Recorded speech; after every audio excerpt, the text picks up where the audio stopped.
We're going to start off here with a project that has kind of taken the Solana ecosystem by storm. We have the co-founder of dBridge here. Alex, what can you tell the people about dBridge and how it works? Yeah, first, I'm Alex. I'm co-founder at dBridge, one of the devs. Our goal was to build the most secure and fastest cross-chain infrastructure. So that's what dBridge is famous about. We're just the fastest bridge on the market, because like classical bridges are used to be some sort of black box where like users send the funds and then they got to wait for a long time. So we managed to fix that, right? We were the first to realize that classical model that is based on liquidity pools is not working for the bridges. It's not scalable. It's not secure. We managed to solve that in a quite interesting manner. So we built the tech that is based on zero TVL design, so there are no pools, and the transfers are settled by the network of solvers or private market makers. Basically, we abstract away all the risks and complexities from users to professional market players who are experienced in the risk management. So yeah, basically became like pioneers of the cross-chain intents.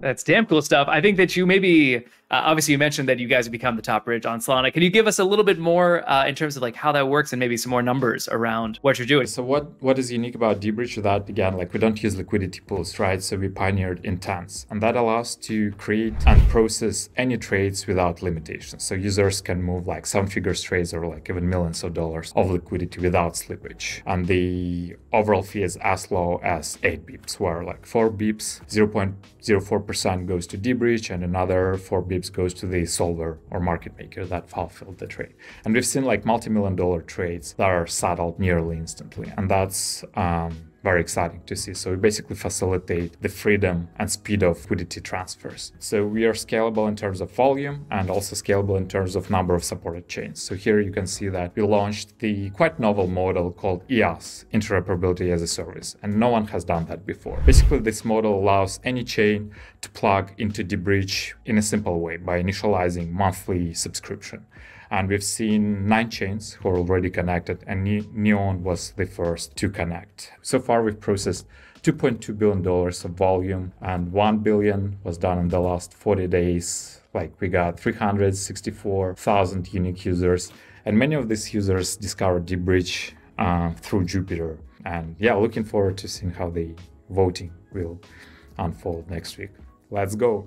Awesome. Alex, are there any, I know obviously you and I did an interview that's going to be going out in the next few days. You have a full town hall. You're going to do a Reddit AMA, of course. But are there any common misconceptions about how dBridge functions that you want to clear up right now that you're seeing maybe on the Jupe Research Forum or Discord or anywhere else? I think the most asked question is like when token.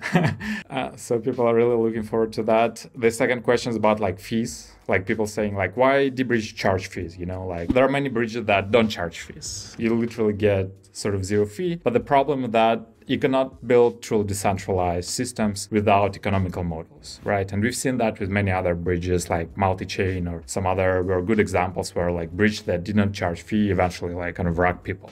And I think that it's really important, like when you pay fee, it's important like what are you paying fees for, right?